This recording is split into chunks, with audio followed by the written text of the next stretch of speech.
You are Locked On Giants Postcast, part of Locked On Sports San Francisco on the Locked On Podcast Network. Your team every day.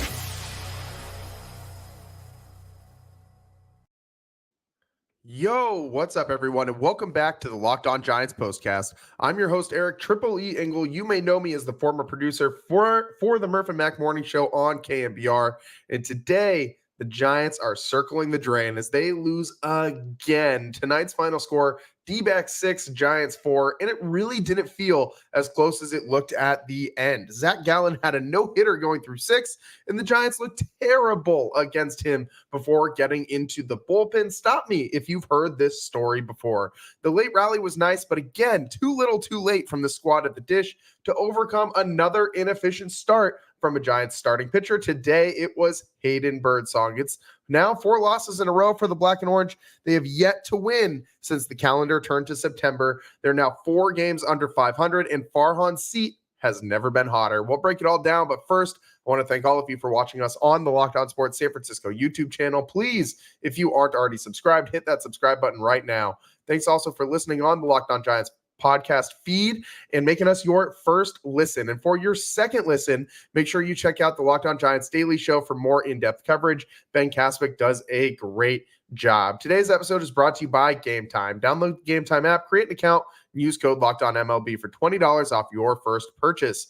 And again, in this one, the D-backs jumped out to an early lead, and it was control issues from the jump. And it felt like I was watching the exact same thing almost that I watched last night with Kyle Harrison on the mound, but it's Hayden Birdsong. And these two guys are going in the exact same direction right now. And I think both of them are battling very similar issues. It's arm fatigue. It's a lot of innings pitched for two guys who have never thrown this many innings in their careers. So it's tough for them to, keep going here in the month of September. It doesn't help that this team has absolutely no juice to it.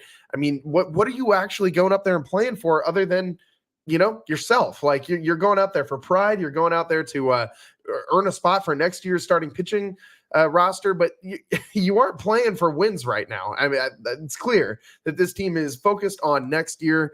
I mean, defensively, this team looks abysmal. I have been super hard on Marco Luciano all year long, and I'm going to be again today because he's been terrible. And it hasn't shown up in the box score as airs, but there have been 3 separate plays between tonight and last night that he just flat out should make as a middle infielder. He should be able to have a backhand and field a ball in the dirt. I mean, you're supposed to be good at pick and ground balls if you're playing the middle infield, especially, with your backhand, forehand, it shouldn't matter. Marco Luciano just has no backhand ability at all with a glove, and it's causing a problem for the Giants. We'll get to that a little later on.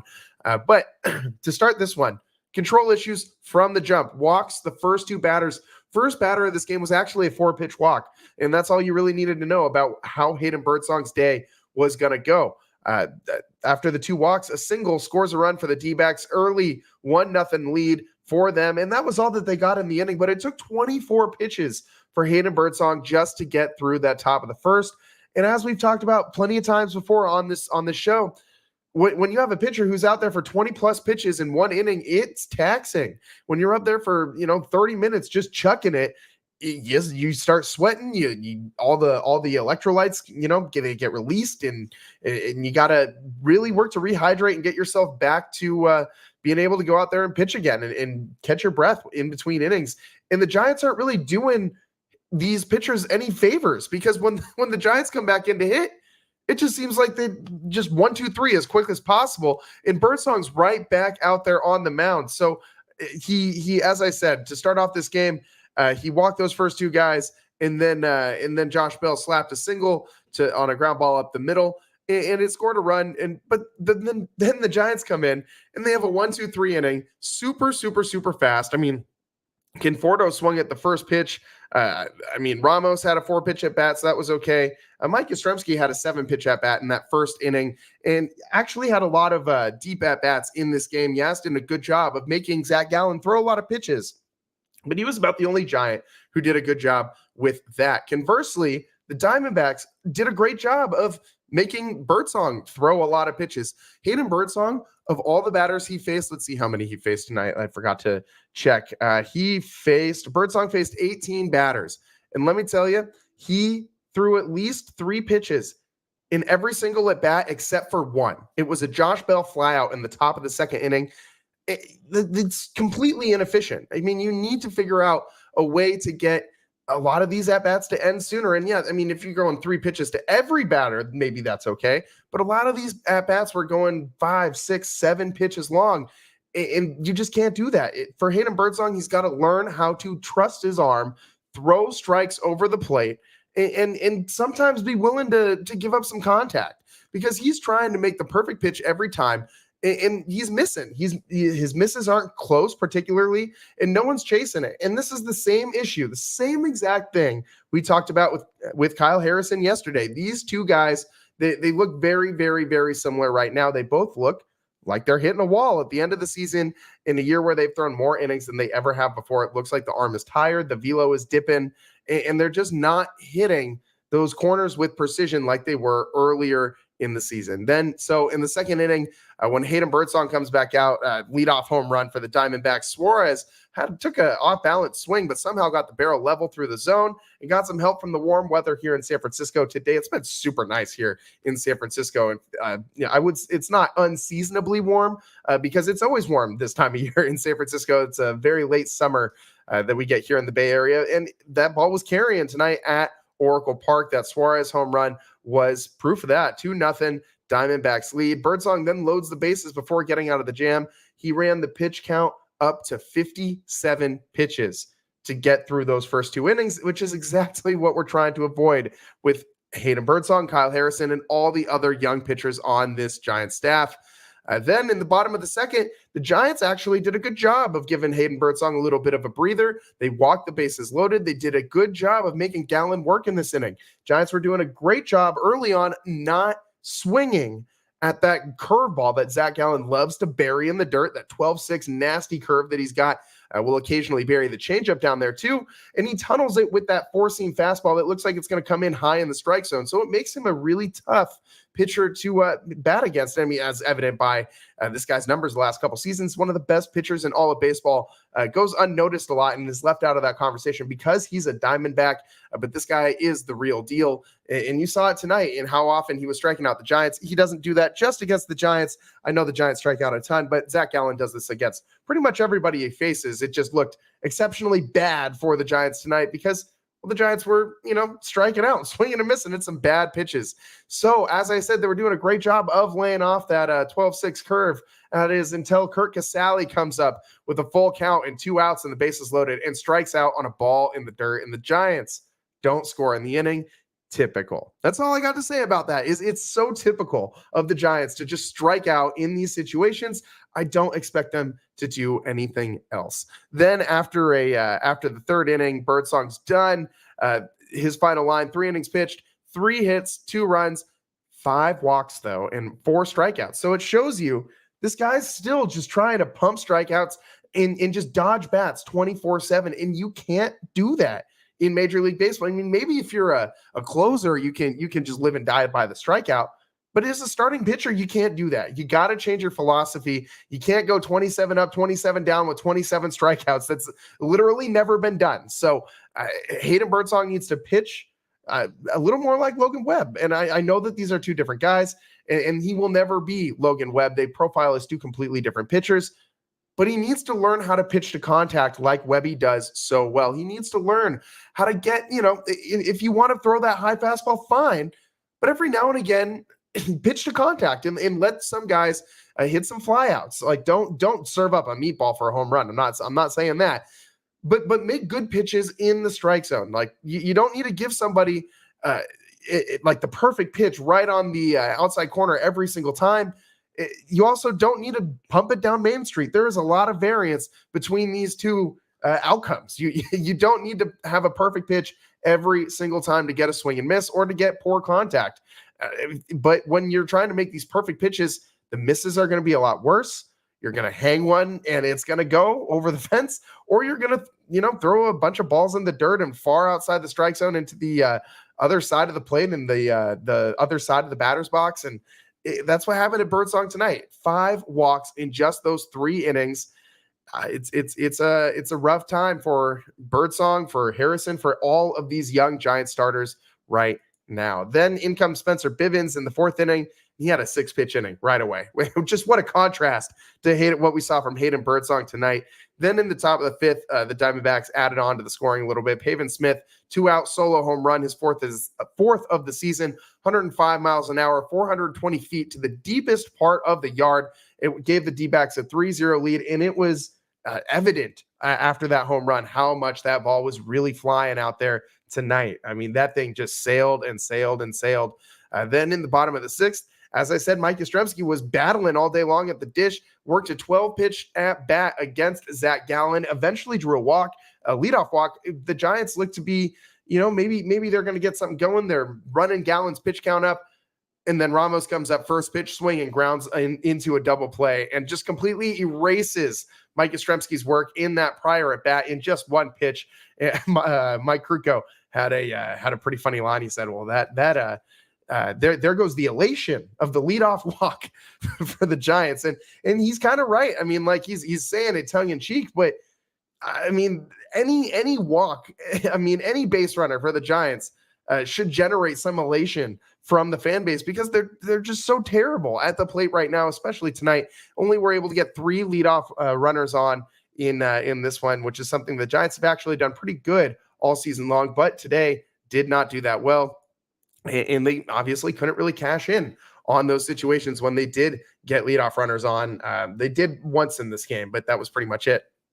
In the top of the 7th, Diamondbacks got another run on a gift from the Giants. Started out with a walk and a single to put runners at the corners with nobody out for the Diamondbacks. And then Josh Bell grounds into a double play, but the run scores 4-0 Diamondbacks lead. Then in the bottom of the 7th, Gallen was taken out with the no-hitter still intact, but the pitch count up at 100 even, gets pulled for the bullpen, and first batter the bullpen faces is Tyler Fitzgerald, and he slaps a single to end the Diamondbacks no-hitter. Then up comes Lamont Wade Jr. for the next at-bat, and he puts one in the water. Yeah, splash hit bomb, cuts the D-backs lead to 4-2.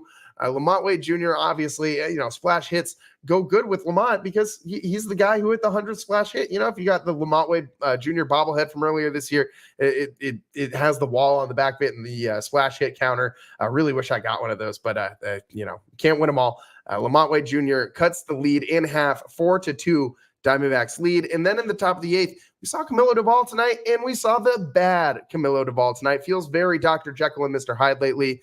And tonight was the bad Camilo.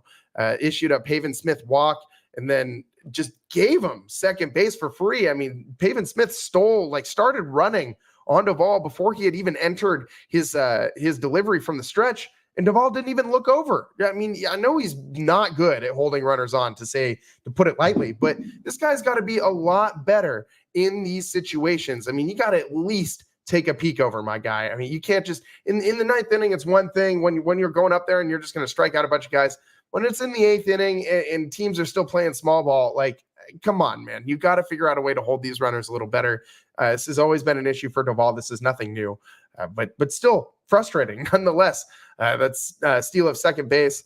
Then puts another runner in scoring position. Suarez just barely misses a home run, though, as the ball hits off the top of the center field wall, bounces back into play, looked eerily similar to the Ian Kinsler one in the 2010 World Series. If you remember that, they showed the replay on the Giants broadcast tonight. It put runners at second and third with nobody out. Then a ground out, scored a run, 5-2 Diamondbacks lead. Then a Carroll single, scores a run, 6-2 Diamondbacks lead. And man, Doval couldn't get out of the inning, just does not look like that same guy anymore. And what a dramatically quick fall from grace for last year's All-Star. Then with Rogers on the mound, the Giants have Carroll picked off, but a throw from Wade Jr. to Luciano is low, and he can't handle it. Again, another low throw that Luciano just can't handle. Anything below the waist seems like he has a really hard time with. Not ruled an error, ruled a steal. Could have been ruled a throwing error on Lamont Wade Jr., definitely. But just frustrating. Very, very, very frustrating. This team has very little things that they do well, and defense certainly is not one of them. You want your middle infielders to pick up the rest of your defense, not compound the errors. And Luciano has had a ton of issues on defense that hasn't really shown up as errors in the box score over the last 2 games, but have hurt the Giants nonetheless. And this was another example of that. In the 9th inning, Giants got a couple more runs, led off the inning with a single and a double, put runners at second and third with nobody out. And then Lamont Wade Jr. singled and 2 runs scored, 6-4 Diamondbacks lead. But in true Giants fashion, they end the game with a Brett Wisely strikeout. I mean, it couldn't be any other way. This team strikes out so much. I mean, so much. Again, for the Giants, another double-digit strikeout day today, 14 strikeouts for the Giants. And this has just become way too common. This is the 13th time in their last 20 games where they've registered at least 10 strikeouts. 13 times in the last 20 games. So, that's really tough. And the Giants, when they strike out 10 plus times, they've only won 2 of those games. 2 of those 13 have been wins. The rest have been losses. It's really tough when you can't even put the ball in play to get anything going offensively. Like there's no hope really for this offense right now. It just seems like a black hole. It's so incredibly frustrating. And if you guys know Henry Schulman, the former San Francisco Chronicle beat writer for the Giants, he posted an interesting stat today on his Twitter that the Giants have taken more called third strikes than all but 3 major league teams, and a lot of them on the 4-seam fastball.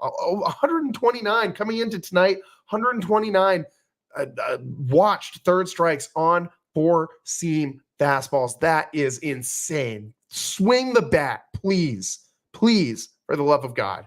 14 strikeouts is just way too many, just completely bonkers. I don't know how you can try to even expect to win a game with that many. Every single Giant struck out at least once today. Even Pat Bailey, who came in for a pinch hit, and Mark Canha, who came in for a pinch hit. Both of those at-bats ended in strikeouts. Every single Giant struck out at least once today. Yastrzemski struck out twice, Mato struck out twice, and Casali struck out twice. This team is just so putrid at the plate right now. It is pathetic to watch. And we gotta talk about it. It's the number one topic of discussion in the Giants fan base is Farhan. It's Farhan, man. And I want to get into something I read today on The Athletic from Ken Rosenthal that detailed why he thinks Farhan is coming back next year. And so despite all this Giants turmoil and just bad vibes, overall bad vibes, seems like we're going to be in for more of the same next season. We'll explain why on the other side of the Locked On Giants postcast. I'm your host, Eric Triple E Engel. We'll be right back.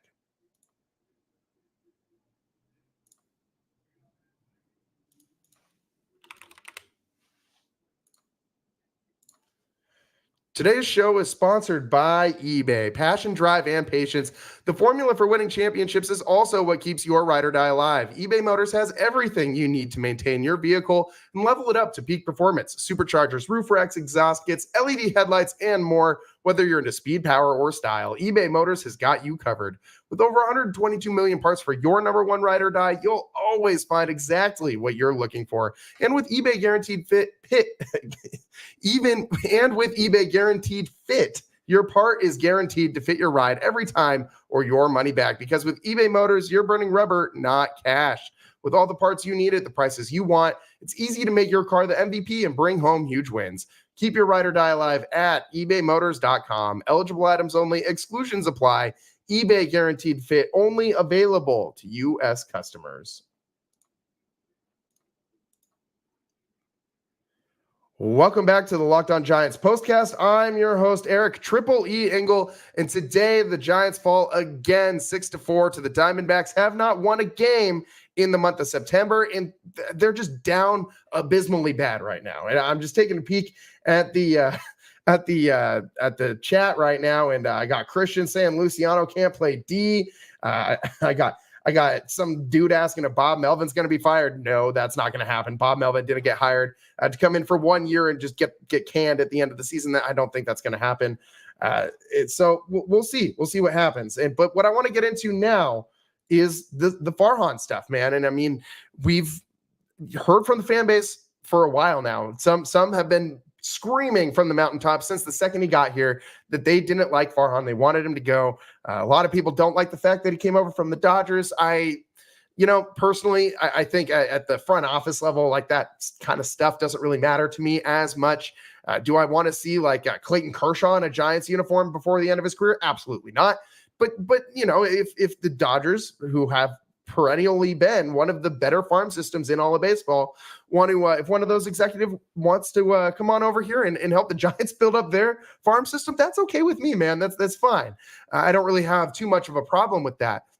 What I do have a problem with is the fact that the Giants have had exactly one playoff appearance in the Farhan Zaidi era, and it was a fluke.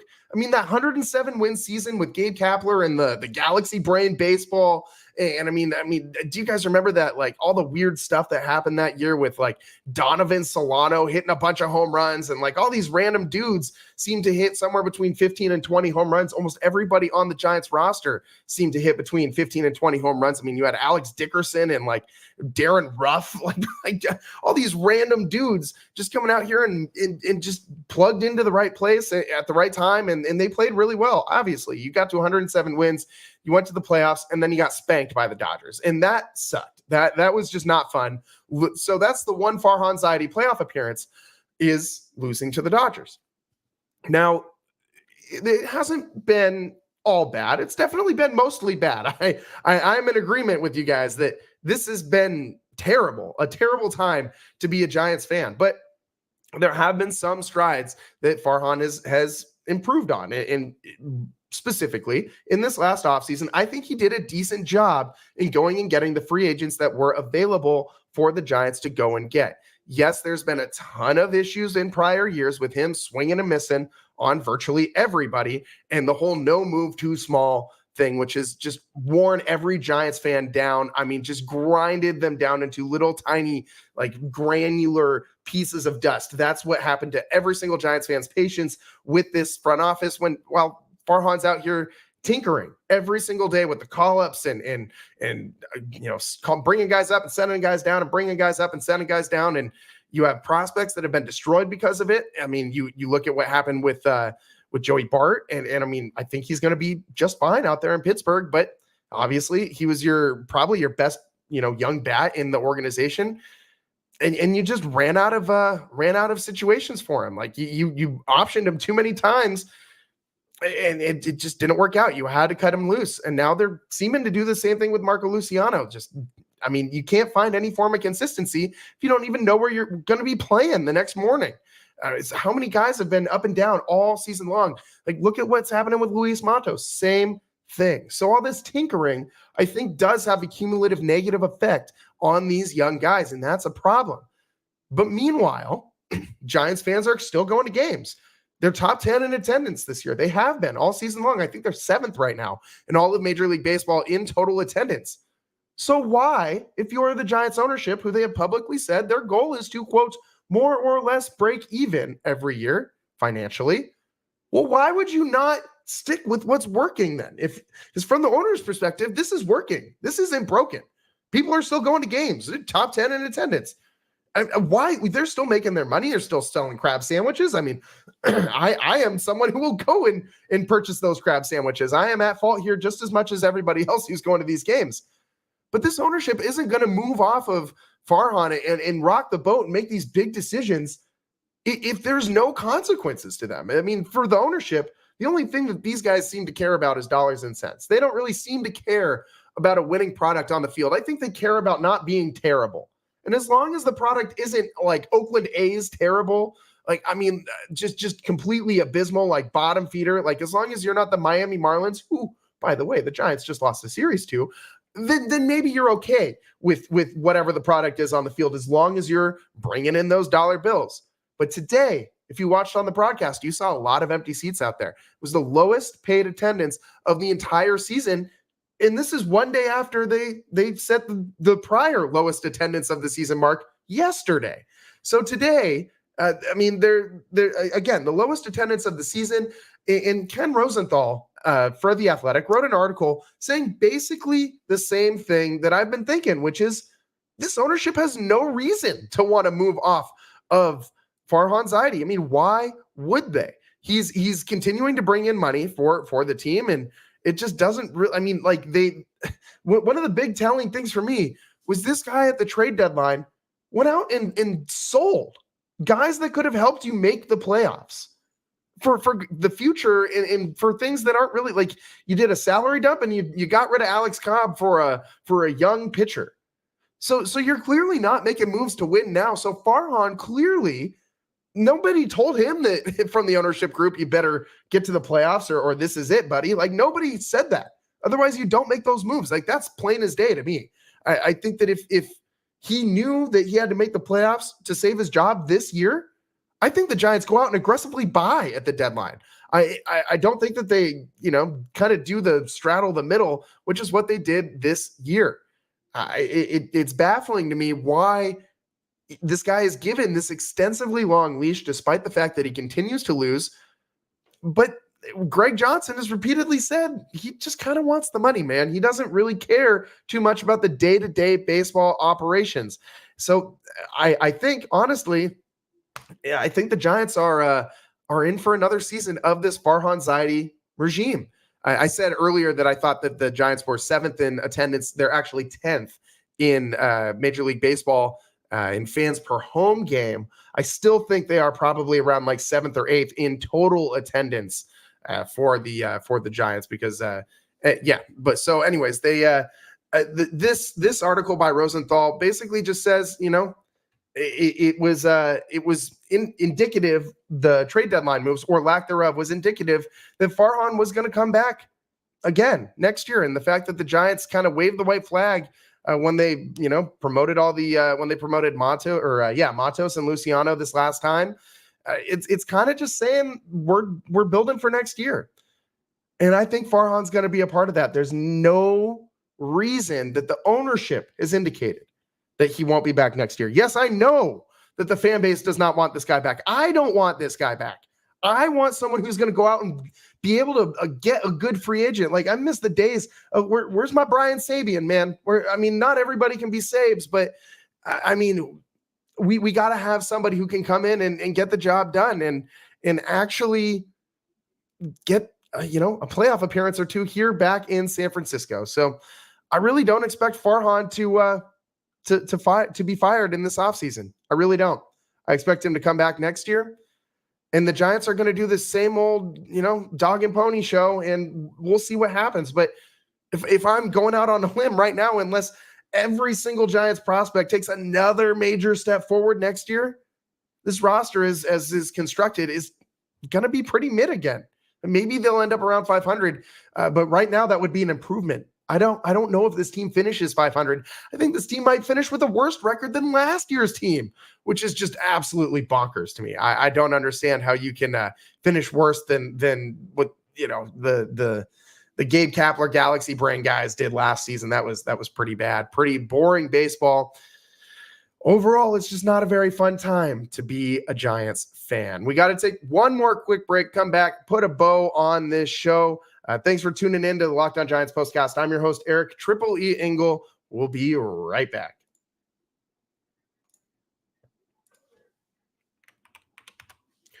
And today's show is sponsored by PrizePicks. PrizePicks is America's #1 daily fantasy sports app with over 5 million active members. PrizePicks is the easiest and most exciting way to play daily fantasy sports. And unlike other apps on PrizePicks, it's just you against the numbers. All you do is pick more or less on 2 to 6 player stat projections and watch the winnings roll in. You can now win up to 100 times your money on PrizePicks. With as little as 4 correct picks, you can turn $10 into $1,000. Sign up today and get $50 instantly when you play $5. You don't even need to win to receive the $50 bonus. It's guaranteed. PrizePicks also invented the flex play, which means you can still cash out even if your lineup isn't perfect.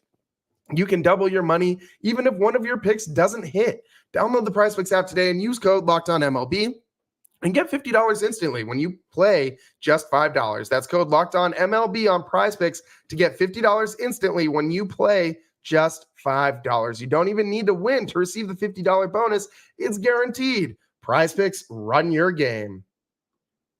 And today's show is also sponsored by Game Time. I love live events, from concerts to sporting events and everything in between, and I rely on Game Time to get my tickets. Game Time has a new feature called Game Time Picks that makes getting tickets for your favorite live events even easier. Game Time Picks filters out the fluff to show you only incredible deals on great seats so you don't have to waste time searching through thousands of tickets. I also love the all-in pricing feature. Toggling this feature on shows the total upfront with no surprise fees at checkout. Game Time also gives customers the lowest price guarantee, or Game Time will credit you 110% of the difference. And with Game Time ticket coverage, your purchase is covered with the most flexible customer service policy in the ticketing industry.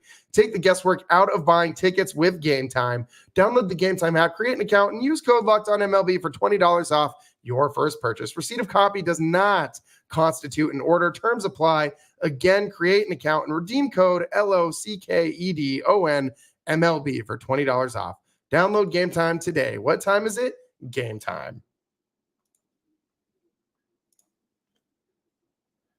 Welcome back to the Locked On Giants postcast. I'm your host, Eric Triple E Engel, and today the Giants again fall 6-4 to the Diamondbacks. They have not won a game in the month of September. This is just, such a bad time to be a Giants fan, man. This team feels, like it doesn't have much of a direction. We talked about how that is kind of the difference this year than in years past. Is it seems like the Giants aren't just like scratching and clawing to get their way to 500. They seem to have somewhat of an idea of what they're doing in the future, in the sense of they got a bunch of young guys, and we're going to see if any of them stick and which ones look like dudes and which ones don't. And right now, that just seems to be the entire Giants plan, which is not much of a plan at all, as much as it's just kind of like, let's throw it all at the wall and see what sticks. And I can come up with that plan if you really just want a plan. Doesn't really matter how good it is. Anybody can really come up with that plan. Throw the S at the wall and see what sticks. Because, I don't really know what Farhan Zaidi's plan is. I don't really know what his direction was, because this guy tells us one thing and then does another, and he's done this his entire time in the GM role or president of baseball ops or whatever you want to call him with the Giants, in the role where he's making decisions about who is on this team and who is not. He has not been very good at that. He has not shown very much consistency, and he has not inspired a lot of confidence in his decision making. I think he's really tormented a lot of these young prospects who just want some confidence. Confidence matters a lot in baseball, almost more than any other sport. Maybe golf is similar, but if you're going up there thinking you're not going to get a base hit in that at bat, if you're going up there feeling down on yourself, I don't care how talented you are. If you're Barry Bonds, you could be the best hitter of all time. If you're going up there without a plan, if you're going up there in your head, down on yourself, not thinking that you can do this and questioning yourself, you're going to strike out. You're going to hit into a double play. You're going to look bad in the box. You're going to look bad in the field. You're going to look bad on the mound. It doesn't matter what position you're playing. If you don't play with confidence, you're going to be bad. That's just how baseball is. And I don't know how you can play with confidence when you're looking over your shoulder all the time, wondering when the next time you're going to go take the ride up I-80 back to Sacramento is, if you're all these young guys. I think you need to have a clearly defined direction, and I think that you need to clearly state what the goal is for this team next year, because I don't know what the hell the goal for this year's team was. Was it to make the playoffs? Because the Giants haven't been acting like that since, 2 months ago. So I really don't know what the clearly defined goal for this season was. I know from the fans' perspective, we want World Series. That's what we want. Playoff appearances, World Series trips, and to be competitive deep into the season. Play games in October, meaningful games in October, not just playing a couple games in the wild card and getting spanked and sent back home in just a few games. No, this team should be a perennial contender with the yard that they have, with the fan base that's here, with the coffers that this ownership group has, with the history that's here in San Francisco. This team, there's no excuse for this ownership to fail to bring this team back to the playoffs. There's none. And if they do indeed give Farhan Zaidi one more year, which I think they will do, they need to make sure that they get to the playoffs, man, because I do think you will start to see a massive dip in attendance if they don't make the playoffs next year. And if they're not in at least, playing competitive baseball throughout most of the season. I don't care how many Buster Posey Funko Pops you give away or Logan Webb t-shirts or anything else. It's not going to be enough to put fans in the stands this year, maybe, or next year. Maybe it was for this year. Maybe it was for this year because I myself got duped into the Buster Posey Funko Pop fiasco and saw the Giants lose to the Marlins in person with all those other people on Sunday on Labor Day weekend. And I don't really know why I was there other than for the Buster Posey Funko Pop. It certainly wasn't to watch the Marlins. It certainly wasn't to watch the Giants other than Logan Webb, who had a not good day. But I think these things stop being effective at putting butts in seats if this team gets any worse than it is right now. If this stuff continues any longer, I think that that's the end of the rope for this fan base's tolerance for this. I think that people will stop going, stop spending their money. It's not a cheap day to go out to the yard. Trust me, I know. I'm doing that on my own dime too. It is not cheap to go out there. I mean, you have a beer and a crab sandwich in your ticket. You're running a tab, man. That's like a big purchase. So, it's all bad vibes right now for the Giants. I don't know what the direction of this team is. And I don't know if Farhan even knows what the direction of this team is. All I know is that guy's got to make some moves this offseason, prove his worth. If this guy goes out and lands a bunch, every big name free agent in this offseason, does that change how you feel about him? I don't really know. I think it all depends on how the team does next year. And man, oh man, if next year's the last year, supposedly, of Farhan, if it's do or die for him, and he succeeds and goes to the playoffs, and let's just say the Giants next year win a playoff series under the Farhan Zaidi regime, how do you feel about him then? You still want him gone? So this is a very complicated thing because I think a large portion of the fan base would still say, yeah, get that guy out of here. So I don't really know that for a lot of the fan base that this can be remedied, rectified. I just don't know. And what I do know though is this Giants team is really painful to watch and really bad at just about every aspect of playing baseball right now. That's all the time that we got for you guys today. A winding show. We went way over time, but I mean, there was a lot to talk about going into next year. Not too much to talk about from this game as the Giants couldn't get a hit until the 7th inning and ultimately fell 6-4 to the Diamondbacks. And it did not feel that close. That's all the time that we got for you guys today. Thanks for tuning in to the Locked On Giants postcast. I'm your host, Eric Triple E Engel. We'll see you next time. Peace.